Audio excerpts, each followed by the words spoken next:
It's the meteorologist Tim Root with your KLEK 102.5 forecast. It'll be mostly sunny in the low 60s today, and the temperatures will be averaging close to about 44-45 tonight, mostly clear skies. Light northeast winds today, light south winds tonight. A south wind 10 to 15 miles per hour Thursday, partly to mostly sunny. Chance of spring showers Thursday night into Friday. Jonesboro's community radio station, we're KLEK 102.5 FM. From Feature Story News in London, I'm Ollie Barrett. UK lawmakers will vote later on a series of alternative Brexit plans. A self-styled human rights activists group says it was behind a raid at the North Korean embassy in Madrid. A state of emergency has been declared in a county in the US state of New York following a severe outbreak of measles. And a former top Russian presidential advisor who oversaw an anti-corruption ministry has been charged in a $60 million fraud case. It's 9:01. KLEK LP Jonesboro, the voice of Arkansas Minority Advocacy Council. It's now time for Community Conversations, a program focusing on the people working to make the Jonesboro community a better place, while offering viewpoints from all sides of the issues. The views expressed in this program are those of the participants and do not necessarily reflect the views of KLEK 102.5 FM, the voice of Arkansas Minority Advocacy Council, or our underwriters or sponsors. Good morning, everyone, and happy Wednesday to you. I hope that you're having a great start to your day. I almost had to think what day it was. I've been out for so long. So happy to be back. Thank you all for continuing supporting KLEK 102.5 FM.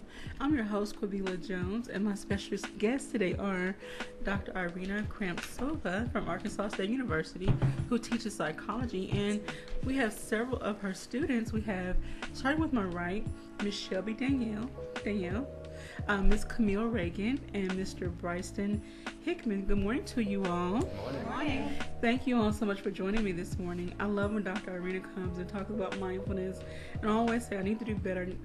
I'm a regular here every semester. And do I get better at No, because I'm always trying to juggle too many things at one time. But hopefully what you all have to talk about today will help get me back on track, because I'm in grad school and I have other projects going on, so I need to get it together and not try to juggle too much at one time. I do too. Well, before we get deep into our discussion, I would like for each of you students to please give us some introduction about yourself, your classification, your major, and then, where do you see yourself next? So we'll start again with my right ladies first. Sorry, Bryce. It's all good. And we'll start with Miss Shelby. I'm Shelby Danielle, and I am a psychology major at Arkansas State University. I'm a sophomore in the program. Okay. So I am just more so getting started and finding out what my interests are. The next place I see myself at would be applying to graduate schools and hopefully getting in somewhere in the near future. Well, I know Dr. Kelly Dampus would love for you to stay at Arkansas State, and hopefully there's a program there, the ones developed by the time you graduate. All right, Ms. Camille. My name is Camille Reagan. I'm a sophomore at Arkansas State University. My major is psychology and my minor is criminology. Oh. And what I'd like to do later on, hopefully, would be to go into the FBI over at Quantico and get a position there after grad school and see if I can do that. I'm really interested. I know I have this conversation with other people in different fields, how take me out.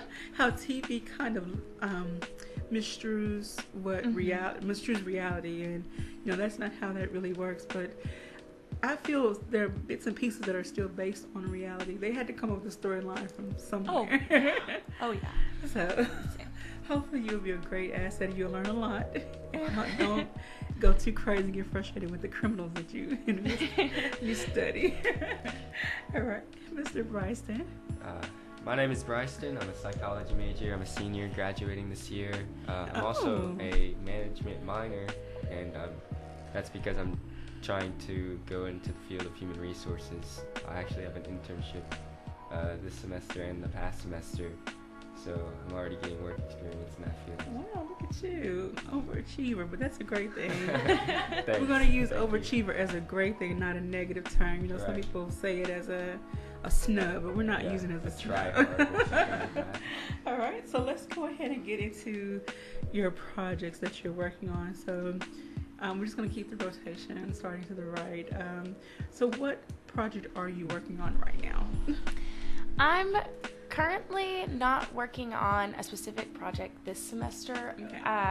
I have been doing research under Dr. Khramtsova on mindfulness the past 2 semesters. Okay. So I started my second semester, my freshman year, and then last semester was our last semester to actually do research. And from then on, being in positive psychology in the honors section, we do a little bit extra work in order to classify that as an honors class.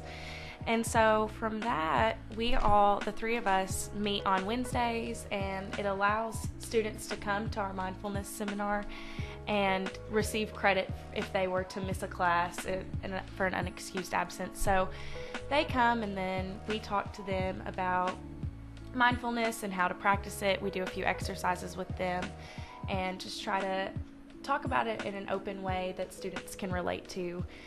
I also help I've given a presentation in class in regards to how to get involved in research and not make it seem like a scary thing, but something that is very rewarding and that all students should try to get involved with. So. Really great. And I think once someone finds a topic or subject matter that is of interest to them, the research will just become like fun. It will become more fun. It'll just become like casual, everyday reading and writing and whatever. That's where I was when I was in certain classes. I had to find a topic that really drew my interest, or else it was just mundane work. Yes, I definitely agree with that. It can be scary at first, but once you get started, it really becomes a lot more fun, and you start to think of other things that you would start to want to research, and it becomes more of something that you're lucky to be able to do than something that is scary. So it's nice. Now, before saying, we were talking about some different things that you all have been working on, not necessarily as a project, but just, testing out and doing some, studying on. One thing is called the N-Wave biofeedback device. So tell us a little bit more about that. So the M-Wave biofeedback device, this is a device that clips onto your earlobe or onto your finger, and it measures in real time. So it's connected to a computer monitor, and so once it's connected and you press start, it measures your heart rate variability and your coherence levels. So we used this in one of our studies that we did, where we had participants come and we did a breathing exercise and then the biofeedback exercise and another exercise, body awareness exercise, yes. Okay. And so the difference between the biofeedback and the breathing exercise is that with the device, instead of sitting in silence and focusing on your breathing, you can watch what's happening inside your body and how calm you are and coherent you are. And so that's really interesting because it can be an abstract. Sometimes students sit there and think about their breathing and they don't really know what's happening. When we got responses back, they'd be like, I forgot how to breathe. Like, I didn't know what's happening at all. What was I supposed to be doing? And so the device lets them see that as their breathing changes or when a thought comes, how their heart rate can jump or change. And so it helps them to bring their attention back to their breathing whenever their thoughts become a little bit too distracting for them. Wow.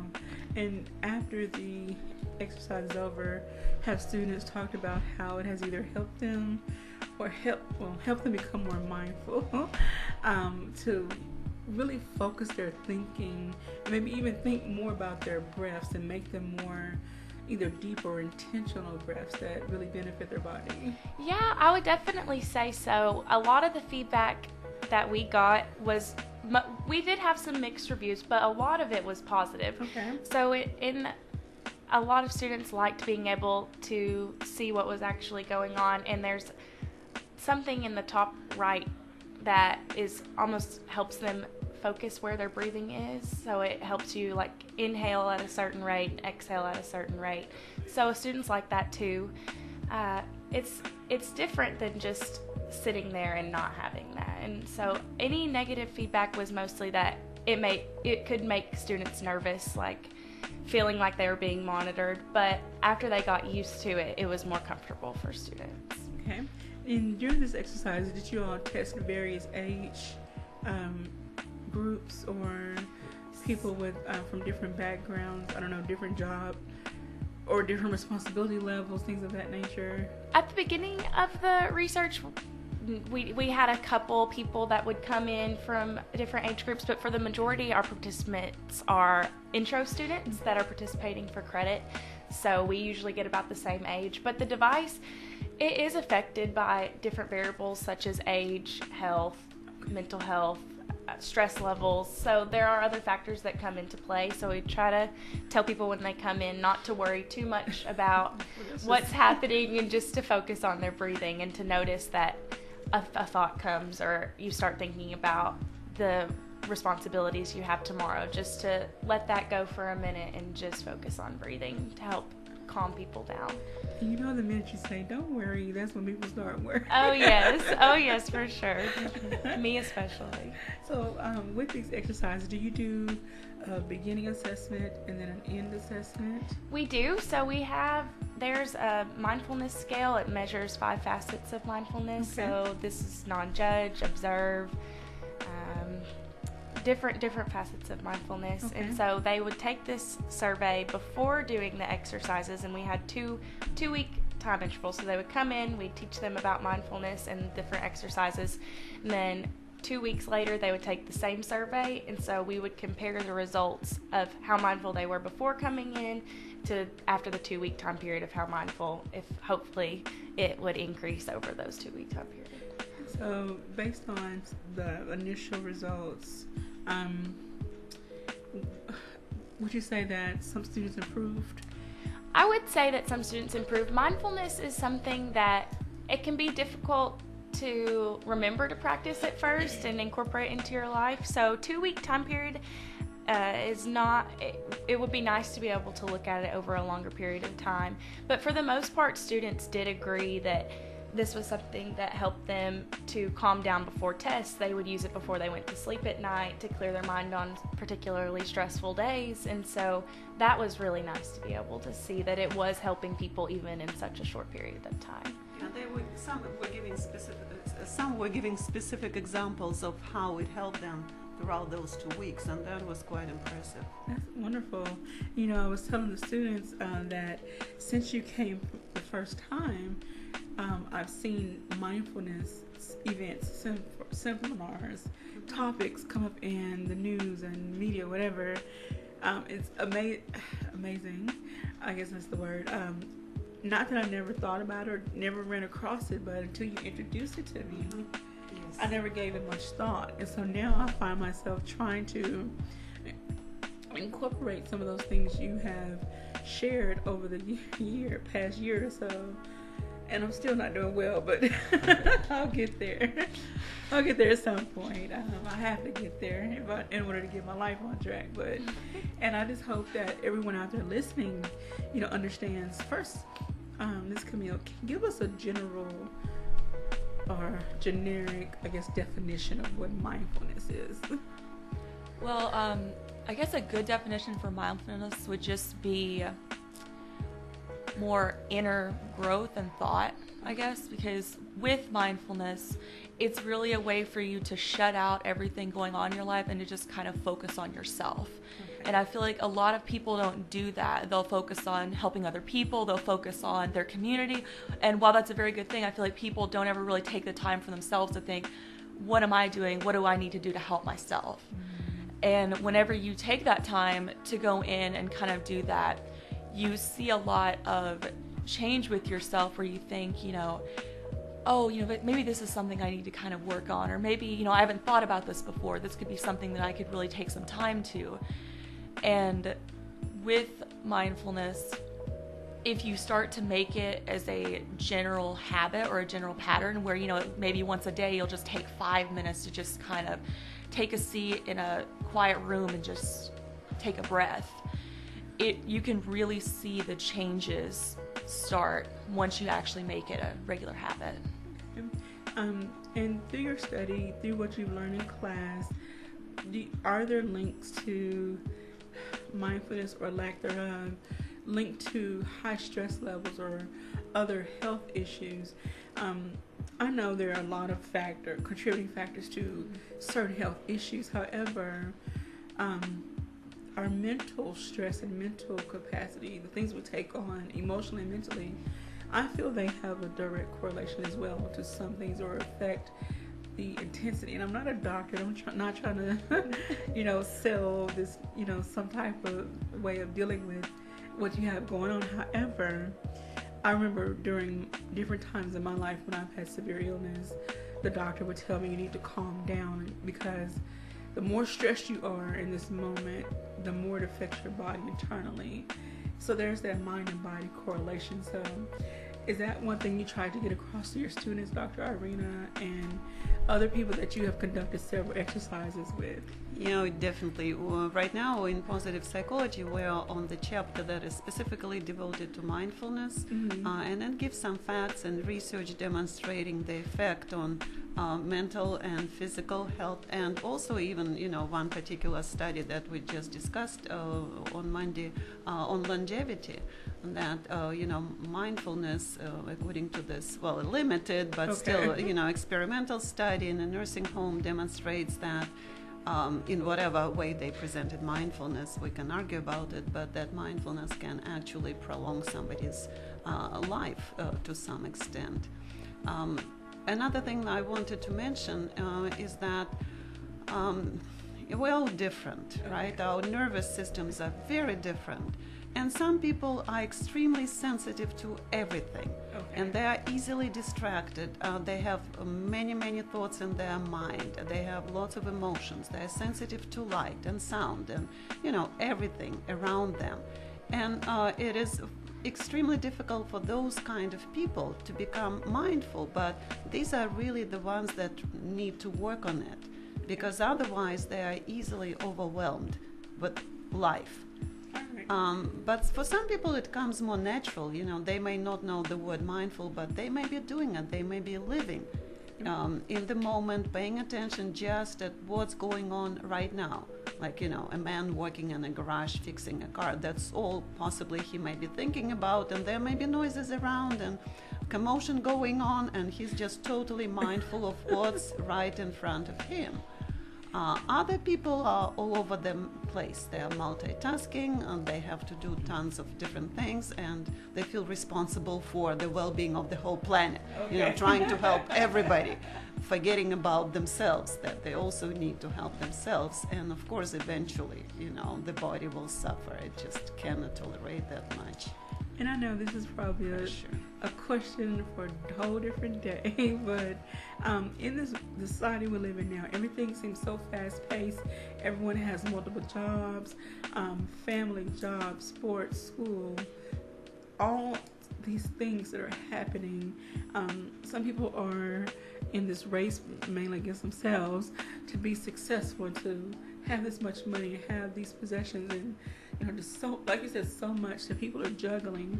Do you feel that we live in a society where people need to really just stop and take time and make a list of priorities and focus on, what's most important that I can do right now, or what's like paying my bills right now, and then what other things can be kind of compartmentalized to say, I'm going to give it this much attention this day, this week, whatever. One thing I have gotten into now, I was blessed to have a planner. And, I've heard people talk about you need a planner, because it really helps your life. And I'm really saying that once you put stuff down, you give it this much time and attention. I know life happens, but if you just put it down and say, I'm going to do this, then it makes things a little bit easier. But my initial question is, do you feel that people need to take a moment to slow down? It's okay. Their job is still going to be there. Their project is still going to be there. That whatever is still going to be there. Me stressing about it, me trying to get it done today, right now, this moment, may not make that much of a difference. Well, yes, and also in your planner you can schedule 10 minutes for mindfulness session. Let's do that. Because see, what you are talking is all about outside of you, right? All your responsibilities to other people for making money, for maintaining this body in a healthy condition, because yes, we need food, we need shelter, and all of that, but yeah, is that priority for you, 10 minutes of mindfulness? Or is it at the back of the list after you do everything, you are exhausted, you don't want anything else anymore, and oh yeah, by the way, I had that 10 minutes scheduled, but I don't feel like doing it. Oh.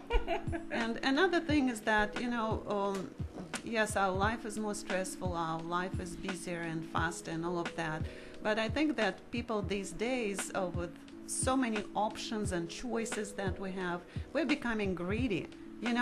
We want, I want this, I want that application, I want a new computer, I want to have more children, I want to have more money, I want to go shopping to 5 stores, and there is an outlet store that I missed. I really have to go there because there are sales there right now, and I have to go buy something for myself at a half price, and etc., etc., etc. We get involved, or our minds get attracted to all kinds of temptation, I can call them, and we're greedy. We want all of it, forgetting then, and there is only one body, how much clothes do I need?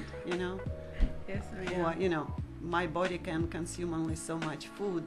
Do I need all of that? Do I need all of my refrigerator to be filled with some kind of food? So simplifying, which is very difficult for most of us to do, thinking about what do I need, really, really need, versus what it is that is tempting to have. It'd be nice to have, but I don't really need it, because everything I buy, it means I have to wash it, I have to clean it, I have to take care of it, I have to find a place in my closet for it, and then I will forget totally about it. Okay.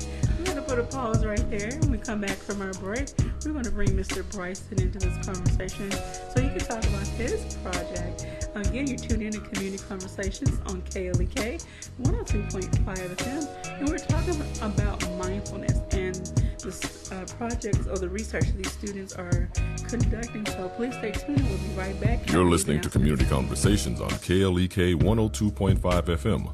We'll be right back.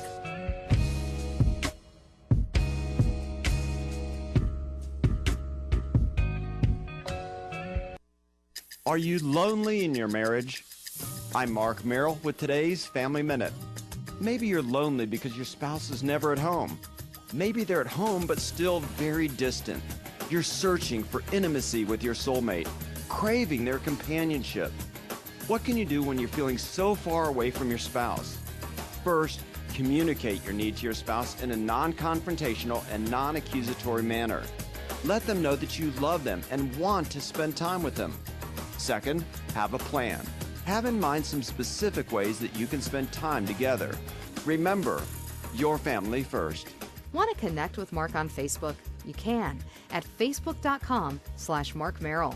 The Family Minute with Mark Merrill, helping families love well. Family Minute is made possible by the Kappa Nu Omega chapter of Alpha Kappa Alpha Sorority Incorporated, a non-profit organization committed to service to all mankind. Kappa Nu Omega Alpha Kappa Alpha on Facebook and KNOMEGA1908.com. Family Minute is brought to you by the Gears Foundation, a non-profit organization providing students with assistance in their academic and career pursuits. Gears Foundation on Facebook, Gears_Inc. on Instagram, and the Gears Foundation at gmail.com. Help keep KLEK on the air.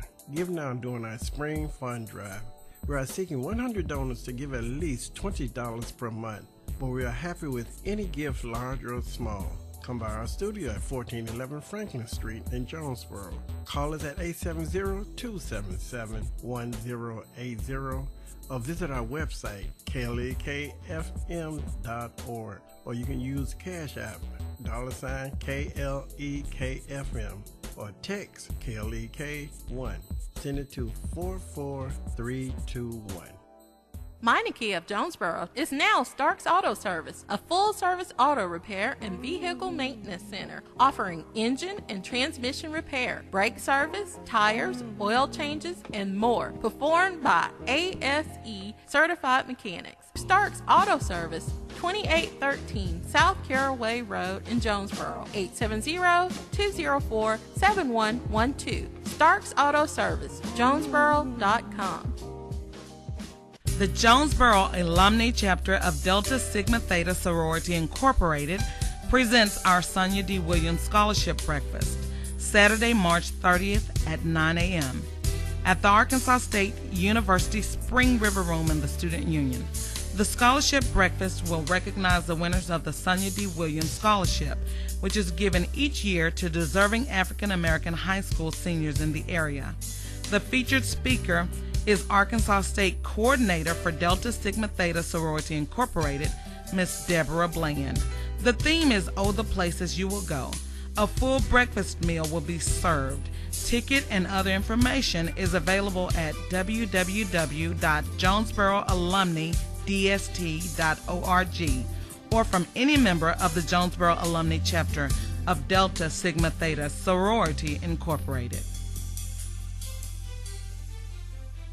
KLEK is starting a new fundraiser which will allow listeners to donate to KLEK while buying groceries. KLEK is a part of the Kroger Community Rewards fundraising program. When shoppers visit a participating Kroger and scan his or her Kroger Plus Shoppers card, a portion of the savings goes back to KLEK to help keep it on the air. Details on how to sign up for the program are available at KrogerCommunityRewards.com and at KLEKFM.org. This is a KLEK fundraiser. And now back to Community Conversations on KLEK 102.5 FM. Welcome back to Community Conversations on KLEK 102.5 FM. We're down one student, but we're going to keep it moving. All right, we have remaining with us Ms. Camille Reagan, Mr. Bryson Hickman, and their professor, Dr. Irina Khramtsova from Arkansas State University from the psychology department. And so we're going to keep right on rolling with our conversation. We're going to bring Bryson in to talk about a different device. So in the beginning we talked about the N-wave biofeedback, and now we're going to talk about the Muse, which does something slightly different. So tell us what the Muse does. Okay, so people who are actually watching it, I have the headband here. You just put it on your forehead, just like this. Okay. Sort of like, X-Men, Xavier style. And you have to get it just right. It's a little sensitive, but after you get it positioned correctly, then it starts picking up on your brain waves. And once it does that, it keeps track of it on the app that comes with it, and can give you immediate feedback on if you're being calm or if you're kind of being distracted whenever you're trying to be mindful. So do you, by chance, have the app on your phone or anything? I do have it downloaded, so... Is the device, powered up and ready to go? I don't know, actually. Okay. So I want to see if I can give it a try while we're sitting here talking. Okay, yeah, let's test it out. See what happens. So my experience with it was, Dr. K gave it to me to test out because she had been having, and some other people. For some reason. Yeah, had been having problems using it, so I was given it to test out over spring break. Okay. And so tell us what you have found, or some of the, let's back up. How is this device similar and or different than the N-wave as far as helping you to relax or think differently? Okay, so, the first obvious difference is that the M-wave goes on your earlobe, or there's a version of it that goes on your finger, whereas this goes on your head. But more along what you're talking about, the M-wave gives you a visual feedback, a heart rate monitor, and something in the corner. Heart rate. Yeah, and it's based on the heart rate. Okay. And this is being based on the brain, and it gives you a different type of feedback, that being audio. Okay. So it can give you all sorts of types of audio feedback. You can download some more if you don't like the ones that it gives you, but it gives you weather, rainforest rain, beach sounds, desert sounds, city sounds, and the calmer you get, the more that whichever environment out of those that you've selected will also get calm. So I can imagine for a city sound, if you're really stressed, you might hear traffic, cars honking, and all types of things. Yes, somebody zooming by in a car. Yeah. Oh wow. Somebody getting mad at the person zooming by the car. Yeah, something like that. All right. And so, how many tests have you done, or how many? I guess roughly how many test subjects have you? So, I have not actually used this to test on anyone. Okay. Except myself. Except yourself. Yeah. And so, for you, what are some of the triggers, or what are some of your stressors, or when do you notice you were the calmest, or kind of walk us through the process of what you've learned by conducting this research on yourself? Okay. So, I would mainly say, so it's all internal, right? So you're just thinking about your own thoughts. So the thoughts that would really pop up from time to time that get me distracted, ironically, are thoughts about how well I'm doing currently. Oh no. So it's like, am I calm? And then you start thinking about a thought, and you're like, oh no, that means I'm not calm. And then you're like, oh no, how do I get calm? And then you're not calm. And so you just gotta relax and stop thinking about being calm. It can get pretty complex, but really not. It's pretty simple. Simple to use, simple to keep track of while you're doing it too. And with you being a senior, do you find yourself in situations? Okay, are you graduating this May? I am. All right, so graduation is less than 2 months away. Yes. Okay, papers, projects, grades, GPA, just a whole slew of things. Making sure everything's turned into your teachers. Graduation attire. Did I send out this invitation? Are my parents going to do this? My family, a myriad of things. So do you find yourself in that mode where you're not focusing on, okay, I just got to go to class at 10 o'clock and I need to focus on what we're doing today versus graduation? Yeah.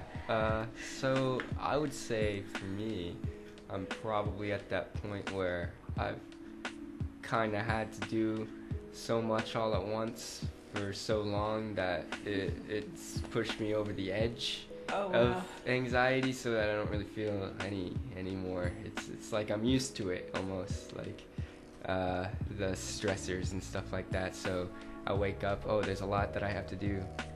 What else is new, sort of thing. Well, let me bring Dr. Irina on this question. And again, going back to the society we live in, we allow some things that can be detrimental to our health, emotional and physical health, to become our new normal. Do you think over time that has an adverse effect? If we get accustomed to the stress and anxiety that we put ourselves in, like that now becomes our normal. Mm-hmm. And there's only so far up you can go, or down, whichever way. But do you feel like that can have a detrimental effect on a long-term scale? No, absolutely. We may not be consciously aware of how much, weight we're carrying all the time, like mental burden. We, deny it, we hide it in our subconscious mind, but it doesn't mean that it does not produce any effects, because, that invisible or unconscious stress, it can be even much more dangerous than when you're consciously aware of that. It's like, when you have a pain in your body, like acute pain, you know that you need to do something about it. It's, it hurts, it's unpleasant, it's horrible, but you will take medicine, you'll go to see a doctor, you'll take care of it. But then, some people have chronic pain that they're not aware of. And that, can be a killer, because people take it for granted and they don't do anything about it. And their body eventually falls apart. And the same is true of mental stress or condition. that it is better to be aware. That's what mindfulness is all about. Okay. Are you aware of those negative, stressful thoughts that come to your mind? Do you hear them? If you do, then you will take care of it, hopefully. But if not, if it's always stays there at your subconscious level and you are not aware, they will lead to depression, they will lead to unhappiness, anger, etc., etc. And then you will be surprised. Where does it all come from? Why do I blow up? Suddenly, I think of myself as a nice, kind person, and yet I'm so mad at this other person, I'm ready to kill him. They become a short, fused individual. Absolutely, yeah. Blow up at anything. Or they find themselves further in life. Do you see, we see people get further in life, and they get their fuse gets shorter and shorter, but then they end up just kind of having this breakdown, and they just say, I quit everything, or they take other measures. Do you feel that because they've allowed themselves to adopt this new normal that's not normal in any sense of the word, to overtake them, and then they're so far out in the deep that they don't know how to come back? Or yeah, and then mindfulness may not be a solution for them. If they're at that point in their life where they have to take drastic measures, then maybe they need to work on their physical body by exercising, or by watching positive, happy movies, or doing something else that is, more obvious, more concrete. Okay. Because if you just sit down and try to listen to yourself and to your crazy mind, if it goes too crazy, then it can be too distressful and will not be helpful. It's like, when you have acute pain, then maybe you need to take some kind of painkiller so that then you can consciously deal with it, or you have energy to deal with it. But if it hurts too much, then, different measures are necessary. So I'm not saying that mindfulness will solve all your problems, that, that it's easy to do, that you immediately have to jump into it. But what Camille was talking about, developing it as a habit little by little. And so if you plant a seed, you don't expect that it will grow tomorrow. That's right. But you have to water it, you have to take care of it carefully every day. You cannot water a plant once a month, right? Yes. And expect that it will produce something. That's right. But a little bit, but on a regular basis is the key. And another thing that you mentioned about research, how at first research may not be fun, but then eventually once you understand what's going on, the same with mindfulness. At first it may not be fun at all. But the more you do it, the more it becomes like a research project where you enjoy noticing those little positive changes that are happening. Maybe not during the mindful 10 minutes, but then, you're in a stressful situation and suddenly you go like, wow, a month ago I would have reacted differently. Yes, I'm mad, I'm upset, but, I can calm myself down easier. It doesn't take me 10 hours, it takes me only 7.5. But you start noticing those, research results from your project. Okay. I'm going to make this statement and bring Bryson and Camille back in. I recently took part in a writing circle, and we start out doing an open meditation, and that's to help open you up, your mind and body up to your current space, basically pushing everything out and, just being in that moment and imagining yourself in a safe, happy place. Right, so then we do these writing prompts where you don't think about it, you just write for 10 to 15 minutes straight. And I must say that has been very helpful, because I was able to write stuff that I probably wouldn't have written if I had to sit and think about it. But just writing off the top of my head, being mindful, just in that moment, it has helped open my brain up to different ways of thinking and feeling. So this is one thing I want to ask Mr. Bryson about. when you have conducted your research just on yourself with this device, and you realize, okay, things, I either have gotten too accustomed to stress or too accustomed to thinking, feeling, and being a certain way, do you feel you've learned some things about yourself and how you can adjust those things in your life and then kind of bring yourself back down to a more calm or even place? So that's actually one of the biggest benefits of mindfulness, is that you become more aware of your thoughts. And like the stream of consciousness thing you're talking about, those thoughts are just going to be coming in your mind whether you're aware of them or not.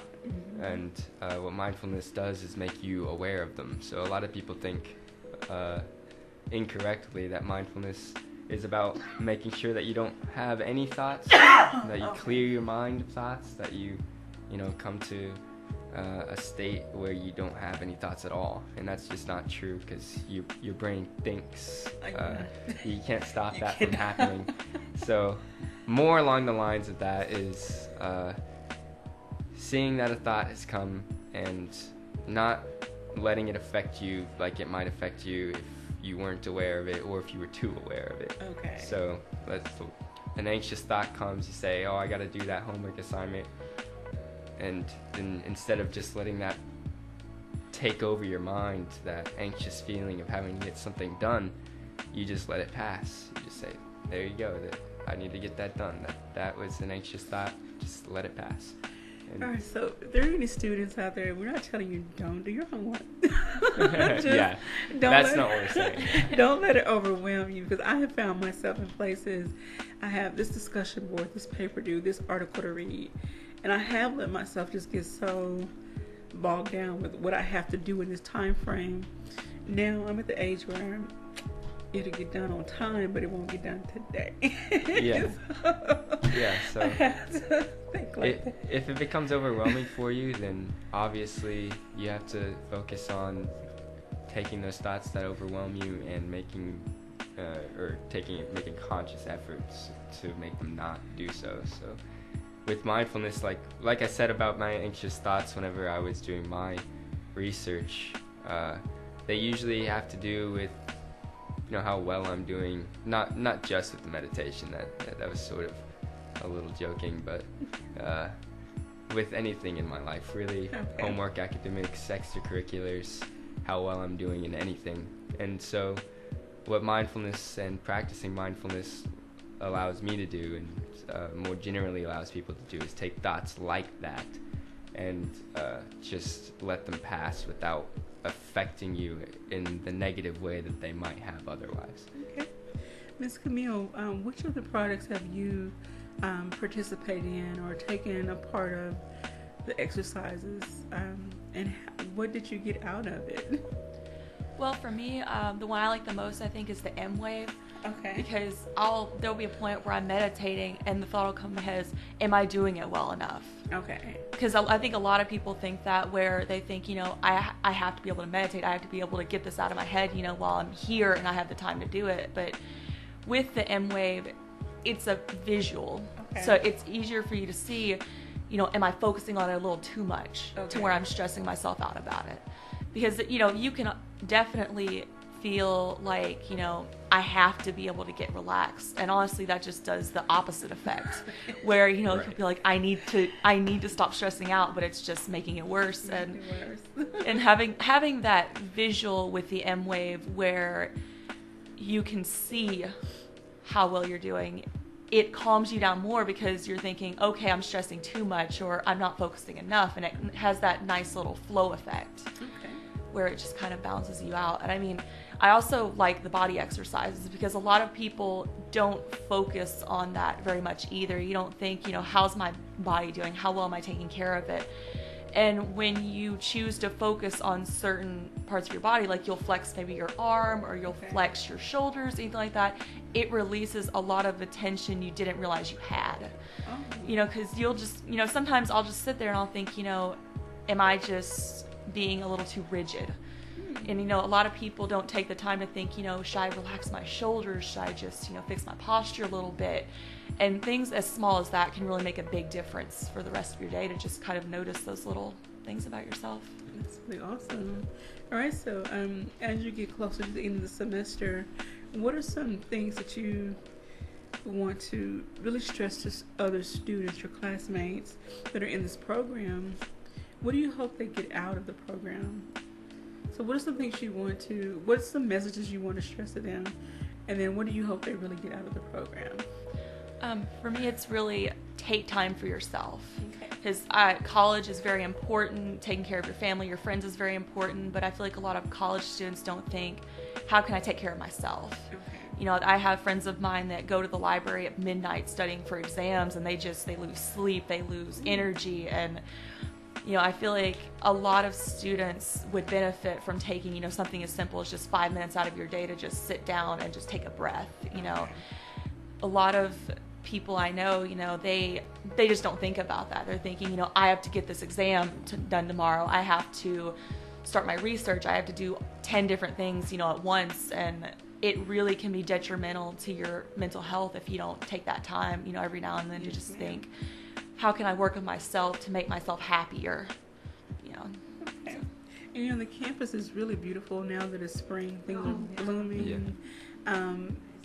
Take some time out and enjoy the campus.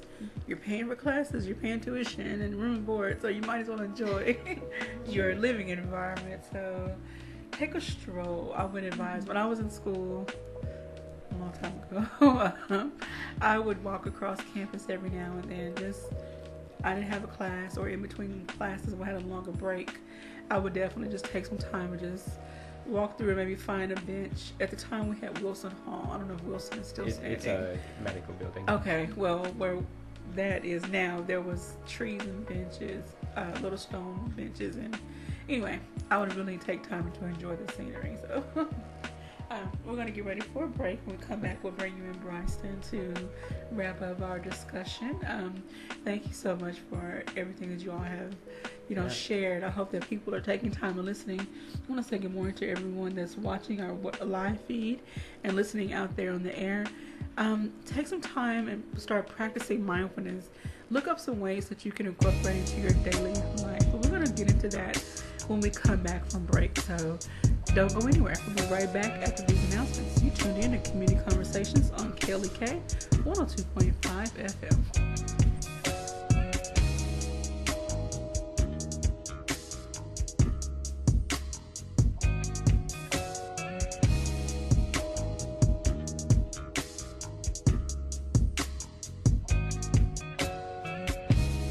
You're listening to Community Conversations on KLEK 102.5 FM.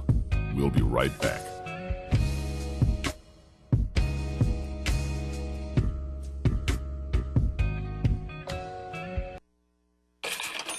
We're back with Money Matters. I'm Alfred Edmond Jr. Once you finish filing your taxes, you might be tempted to relax. After all, you're done dealing with the IRS for another year. However, if you're not paying attention, you can miss the signs that someone is using your tax information to steal your identity, according to the website onguardonline.gov. So what are some warning signs you should be looking for? An unexpected message from the IRS is a possible sign that your Social Security number is being used by an identity thief. Remember, the IRS never initiates contacts with taxpayees via email. So if you get such a message, don't be fooled. Look out for a notice from the IRS that more than one tax return has been filed in your name. If you believe that you're a victim of tax-related ID theft, immediately contact the IRS to let them know. I'm Alfred Edwin Jr. for Money Matters, a product of American Urban Radio Networks.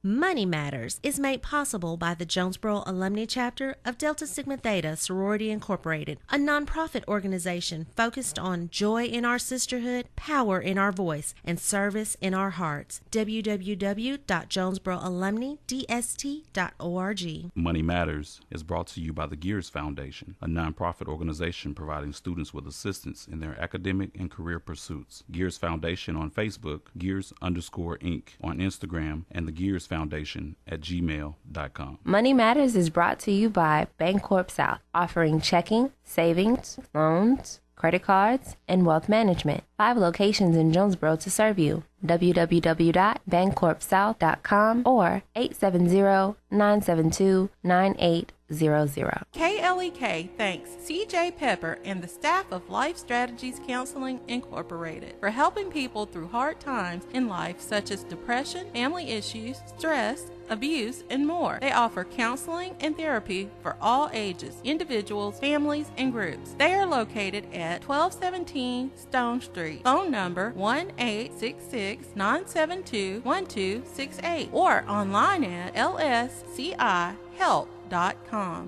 Centennial Bank, member FDIC, is a customer-focused bank that provides a broad range of commercial and retail banking and related financial services to businesses, investors, individuals, and municipalities. Centennial Bank has 9 locations in Northeast Arkansas. 870-268-2300. www.my100bank.com.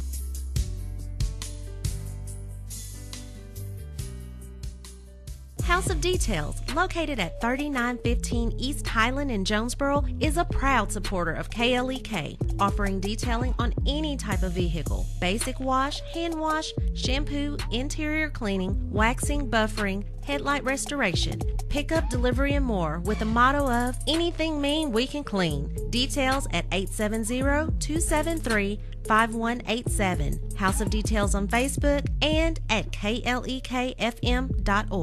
The Mu Omicron Lambda chapter of Alpha Phi Alpha Fraternity Incorporated was established on January 1st, 1977, originally serving Blytheville, Arkansas, and now serving Jonesboro, Blytheville, Osceola, Marion, and West Memphis, Arkansas. Today, the chapter continues to make an impact by focusing on Alpha's national community outreach initiatives such as My Brother's Keeper, A Voteless People is a Hopeless People, Go to High School, Go to College, Project Alpha, Boy Scouts, and the March of Dimes. The Mu Omicron Lambda chapter of Alpha Phi Alpha Fraternity Incorporated is committed to Alpha's mission of developing leaders, promoting brotherhood and academic excellence, while providing service and advocacy to the community. More information about the Mu Omicron Lambda chapter of Alpha Phi Alpha Fraternity Incorporated is available at MOL Alphas on Facebook or via email at molalphas@gmail.com. Experience the joy with Bishop Adrian R. Rogers, pastor of Fullness of Joy Church, 2120 Thorn Street, Jonesboro, Arkansas, 72401. Wednesday night, Word and Worship, 7 p.m. Prayer Thursday night at 7 p.m. Sunday School, 9:30 a.m. Sunday morning worship, 11 o'clock a.m. And our Sunday night live service at 7 p.m.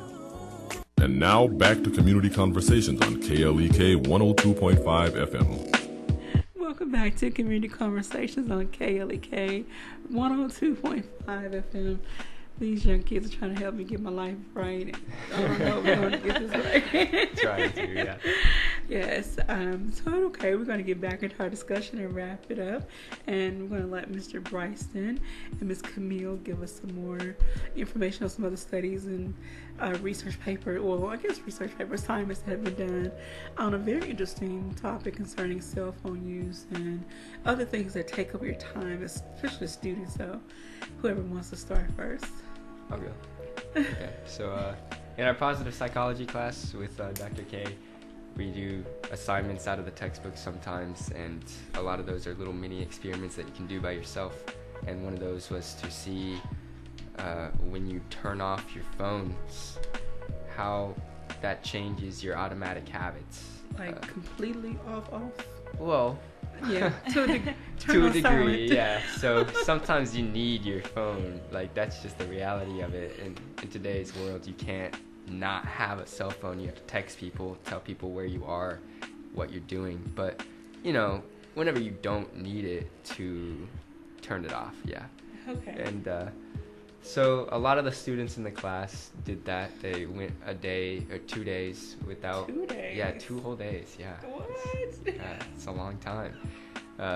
Without using their cell phone as habitually. And the benefits of that were, like, astounding. Like, people said that they were able to get homework done, like, really quick whenever they were doing it. They didn't have as much anxiety whenever they were doing those homework assignments, or in general, really, because they weren't constantly thinking, oh, what's that notification about?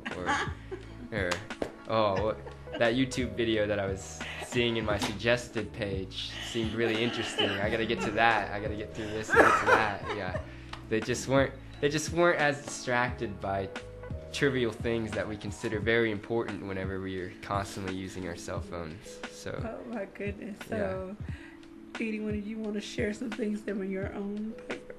Sure. Hey, Camille. You just threw it to you.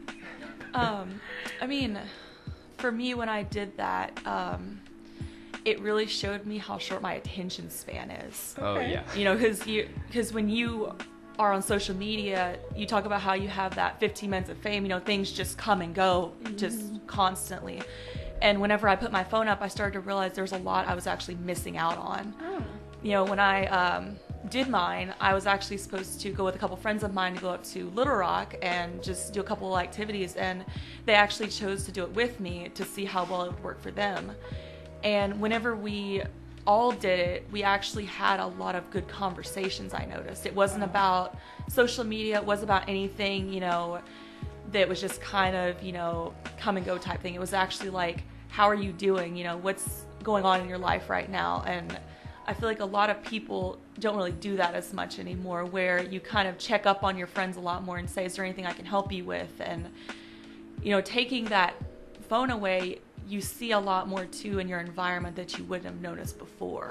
Mm-hmm. There were points where my friend was driving and I would actually look around and I'd think, I haven't seen some of this stuff before because I've just been looking at my phone the whole time. Like, where am I? Yeah, where am I? Exactly. You know, we're all focused on the GPS now because we just don't really know where we're at. You know, 50 years ago, my parents could have driven anywhere and they would know exactly where they're going. But for me, I have to look at a GPS. I have to have that, you know, there for me just to know where am I at, because I just don't focus as much anymore about my environment.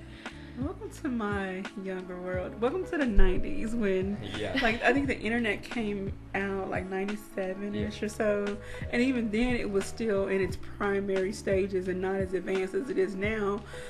So we had the dial-up AOL with the little man running across the screen kind of internet. Anyway.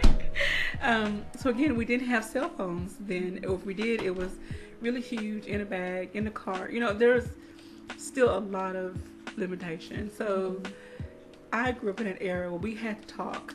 Once you left the house, okay, I'm on my way to your house, I'll be there, and blah, blah, blah, time, hang up, and then the person is waiting for you to get there. It wasn't, can you stop by the store? How far are you away? Know, like, we couldn't text, and there was just a different day and time, and the relationships between individuals were different. We were a little more cognitively aware of what was happening around us in that moment. And I'm kind of an old-fashioned person. I would love to get back to, I love my cell phone, but at the same time I would love to get back to for sure that way. So in our last 2 minutes, Dr. Irina, would you like to have any final words? Probably just to summarize everything that we've been talking, what people can take out of this long conversation. Developing a habit of being mindful in whatever way works for you.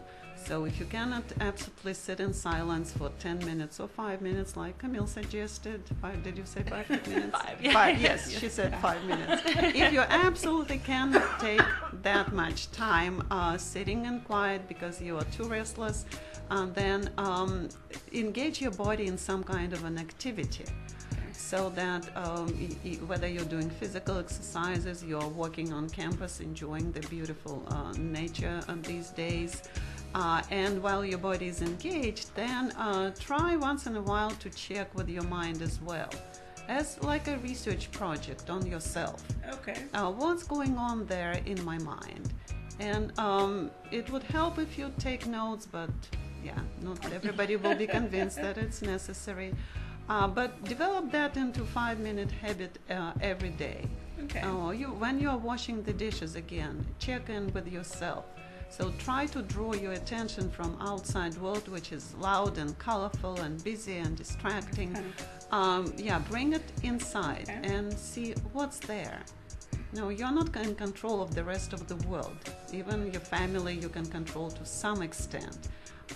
The world, like on the other side of the planet, even less so. And you probably know much more about what's going on in China and Japan rather than you know what's going on in your own mind. Yes. So Japan will take care of itself if everybody who lives there and who lives here will take care of what's inside of them. And then the world will be a better place. Yes, yes, ma'am. Thank you so very much. Good morning to Ms. Audrey Sanders. I want to ask, I know we don't have time, but maybe this would be for another discussion. Kids practicing mindfulness, so maybe we can have that discussion the next time. Yeah, we don't really have much time. All right, thank you everyone for listening and watching. We hope you have a great day. Join us tomorrow. Thank you for listening to Community Conversations on KLEK 102.5 FM, a program focusing on the people working to make the Jonesboro community a better place while offering viewpoints from all sides of the issues. The views expressed in this program are those of the participants and do not necessarily